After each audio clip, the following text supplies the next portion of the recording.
Hi friends, welcome back to Shreya nursing classes. आज की video में हम डिस्कस करने वाले हैं डिजीज़ के बारे में। ठीक है, इस टॉपिक से आपके एग्जाम्स में क्वेश्चंस बनते हैं। ठीक है, तो सबसे पहले तो हमको पता होना चाहिए डिजीज़ होती क्या है। तो डिजीज़ क्या होती है? जब आपकी बॉडी माल फंक्शन करती है, कि मतलब जैसे आप नॉर्मल फंक्शन करती है हमारी बॉडी, उससे हट के जब हमारी बॉडी फंक्शन करे तो उसको हम क्या कहते हैं? डिजीज़ कहते हैं। जैसे कि सपोज मान लीजिए कि कैंसर हो गया किसी को, या कुछ ऐसी और भी कोई छोटी मोटी डिजीज़ हो गई, तो वो क्या होता है, वो हमारी डिजीज़ होता है। उस डिजीज़ में क्या होता है, नॉर्मल थोड़ी फंक्शन करती है बॉडी, नॉर्मल से अलग फंक्शन करती है। ओके, नेक्स्ट हमारा कम्युनिकेबल डिजीजेस।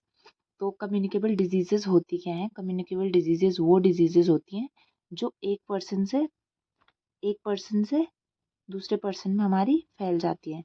इन्हीं को हम कभी कभी कंटेजियस डिजीजेस भी कहते हैं। और ये कंटेजियस वाला डिजीजेस, ये पॉइंट आपका कहाँ आया था, ये आपका पेपर में एक बार आ चुका है कि कंटेजियस का मीनिंग क्या होता है। तो उनका उसका मीनिंग क्या होता है? जो कि हमारी स्प्रेड होती हैं। क्या होती हैं? स्प्रेड होने वाली डिजीजेस। ठीक है, तो इसमें हम देख देख लेते हैं कि कौन कौन सी डिजीजेस हमारी इनके अंडर आती हैं। Measles, polio, leprosy, plague, TB, malaria, small pox, chicken pox, cholera, typhoid, dengue. अच्छा, जो ये हमारा कॉलेरा है, ये इसको हम हैजा कहते हैं हिंदी में।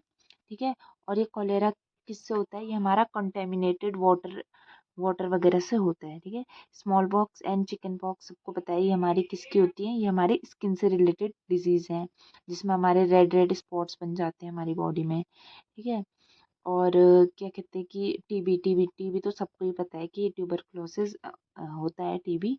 और टीबी में मेनली हमारे फेफड़े वगैरह इफेक्ट होते हैं। ठीक है, नेक्स्ट हमारा मलेरिया। सबसे इम्पोर्टेंट पॉइंट जो यहाँ पे आएगा, हमारा मलेरिया आएगा। पहले तो आपको कंफ्यूज नहीं होना है मलेरिया और डेंगू के बीच में, क्योंकि जो हमारा मलेरिया होता है वो किसी और की वजह से होता है, और डेंगू हमारा किसी और चीज़ की वजह से होता है। मतलब इनका जो ये हम पैथोजन कह सकते हैं, फिर जिससे हमारी डिजीज फैलती है, वो अलग अलग है। ठीक है, तो आपको कमेंट में आपको बताना है कि मलेरिया और डेंगू डेंगू जिनसे होता है उनके नाम क्या है। ठीक है, आई थिंक ये सभी बच्चों को पता होगा। तो मलेरिया में आपको एक इम्पॉर्टेंट पॉइंट मैं समझाने वाली हूँ यहाँ पे, जो आपको ध्यान से सुनना है। ठीक है, देखिए क्या होता है मलेरिया में, इसको हम एक वैसी डिजीज नहीं करेंगे, मतलब ये नॉर्मली हमारे ट्रांसमिट नहीं होती है, बस सीधे स्प्रेड नहीं होती है, ये इनडायरेक्ट वे में ट्रांसमिट होती है। कैसे होती है, चलिए समझते हैं। जैसे कि सपोज ये मैं हूँ, ठीक है, और यहाँ पे ये मेरा हैंड है, यहाँ पे मेरे को मॉस्किटो ने काट दिया, मेरे को यहाँ पे मच्छर ने काट दिया।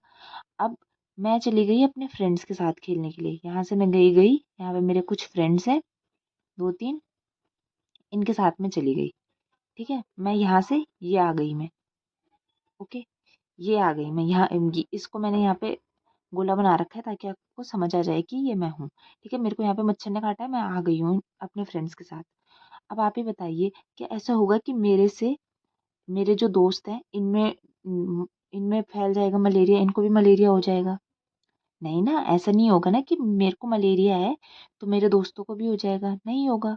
ठीक है, लेकिन अगर ऐसा हो कि कोई मच्छर आए, फिर से अगर कोई मच्छर आया, उसने मुझे काटा, अगर उसने मेरे को काटा, तो वो क्या होगा, वो मेरी बॉडी से इन्फेक्टेड चीज़ें, जो जितनी भी हमारे इन्फेक्टेड चीज़ें हैं मेरी बॉडी में, वो उनको सक कर लेगा। ठीक है, उनको लेके जाएगा, और उसके बाद उसी मच्छर ने अगर इन दोस्तों को काट लिया, तो इनको मलेरिया होगा। ठीक है, आई होप आपको समझ में आया होगा मैं क्या कहना चाहती हूँ। मैं ये बोलना चाहती हूँ कि डायरेक्ट इंसान से इंसान में नहीं फैलेगा, लेकिन अगर कोई मॉस्किटो है, उसने इन्फेक्टेड पर्सन को काटा, और उसी मॉस्किटो ने फिर और पर्सन को काटा, और भी लोग जो हैं आसपास उनको काट लिया, तो उनको मलेरिया हो जाएगा। ठीक है, जो हमारा डेंगू है, ये बहुत ज़्यादा खतरनाक डिजीज़ है। यहाँ पे बहुत ज़्यादा फीवर आता है, हम हड्डी तोड़ बुखार उसको कहते हैं, वो फीवर आता है इस केस में।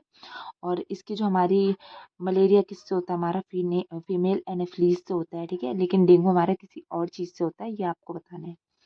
ठीक है, नेक्स्ट है हमारा नॉन कम्युनिकेबल डिजीजेस। ऐसी डिजीजेस जो कि फैलती नहीं है। ठीक है, और उसमें सबसे पहले hypertension, glaucoma, diabetes, heart attack. ये दोनों तो आपको याद रखने ही रखने हैं, हाइपरटेंशन और ग्लूकोमा, क्योंकि ये आपके एग्जाम्स में अगेन आ चुके हैं, ऑप्शंस के तौर पे आए हैं, या फिर कभी कभी ऐसे फाइंड आउट करने के लिए आपको दिया जाता है कि नॉन कम्युनिकेबल डिजीज कौन सी है। तो उसमें एक PYQ में आपका ग्लूकोमा रह चुका है और एक में हाइपरटेंशन रह चुका है। अब ग्लूकोमा जो होती है वो हमारी आंखों की बीमारी है। और जो आपने कभी सुना है कि किसी एक पर्सन को हार्ट अटैक है तो वो दूसरे को भी हो गया? नहीं होता ना ऐसा। तो ये ऐसी कुछ ऐसी डिजीजेज हैं जो एक से दूसरे में नहीं फैलती, चाहे कुछ भी हो जाए। ठीक है, और ये एक बहुत अच्छी चीज़ है। नेक्स्ट हमारा, अब देखो मैंने आपके लिए ना कैटेगरीज वाइज मैंने डिवाइड कर रखे हैं। तो सबसे पहले हम बैक्टीरियल डिजीजेस पढ़ेंगे, ठीक है। उसके बाद मैं आपके लिए लेके आऊंगी वायरल डिजीजेज और फंजाई से होने वाली डिजीजेस। ठीक है, सारे के सारे हम पढ़ेंगे। तो सबसे पहले हम एक साथ पढ़ेंगे बैक्टीरियल डिजीज। तो सबसे पहले है हमारा टीबी, जो बहुत ज़्यादा फेमस है। ये एग्जाम में आता है आपका कि टीबी टीबी का बैक्टीरिया का नाम क्या है? Mycobacterium tuberculosis. और इससे सबसे ज़्यादा हमारा जो ऑर्गन अफेक्ट होता है वो कौन होता है? लंग्स। लंग्स को अफेक्ट करती है हमारी टीबी। ठीक है, तो आप ये पॉइंट भी ध्यान में रख लीजिएगा। मैंने सारी बैक्टीरियल डिजीजेस आपको ये भी याद रखना है कि ये बैक्टीरियल डिजीजेस हैं, क्योंकि कभी कभी आपके एग्जाम में ये पूछा जाता है कि इनमें से बैक्टीरियल डिजीज कौन सी है या वायरल डिजीज कौन सी है। तो जो हमारे ट्यूबरक्लोसिस है वो बैक्टीरियल डिजीज है, माइकोबैक्टीरियम ट्यूबरक्लोसिस से होता है और हमारे लंग्स को अफेक्ट करता है। ठीक है, नेक्स्ट है टाइफाइड फीवर। बहुत ज़्यादा इम्पॉर्टेंट है, आपको टीबी और इनमें कंफ्यूज नहीं होना है, क्योंकि बहुत सारे बच्चे इनमें कंफ्यूज हो जाते हैं। ठीक है, तो ये होता है हमारा सेलमोनेला। सेल्मोनेला टाइफी, ये इसका बैक्टीरिया का नाम है। और ये हमारे इफेक्ट किसको करती है? इंटेस्टाइन। और मेनली आप लिख लीजिएगा कि स्मॉल इंटेस्टाइन को करती है। ठीक है, इस स्मॉल इंटेस्टाइन को अफेक्ट करती है ये। नेक्स्ट है हमारा कोलेरा। मैंने आपको पहले भी बता दिया, इसको हम हैजा कहते हैं। कंटेमिनेशन से होता है ये हमारा, कंटेमिनेशन फूड वाटर वगैरह से ये हमारी डिजीज फैलती है। और ये किस बैक्टीरिया से होती है? विब्रियो कॉलेरिस के बैक्टीरिया का नाम है।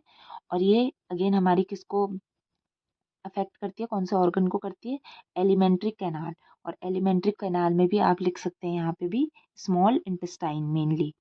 ठीक है, ओके, आई होप आपको समझ आया होगा। ठीक है, ये आपको मैंने इतनी कवर करा दी है। आगे की वीडियोस में मैं और नेक्स्ट वीडियो में हम पहले सबसे पहले और बैक्टीरियल डिजीजेस करेंगे। तब तक आप इन सबको याद कर लीजिएगा, क्योंकि ये आपके लिए इम्पोर्टेंट रहेंगे। ओके, तो नेक्स्ट वीडियो में हम मिलेंगे और उसमें हम डिस्कस करेंगे bacterial disease, viral disease, protozoa वगैरह जितने भी आपके और रह रखे हैं, फंजाई से होने वाले डिजीजेस, वो सब हम क्या करेंगे? डिस्कस करेंगे। ठीक है, थैंक यू सो मच, और आज के लिए इतना ही।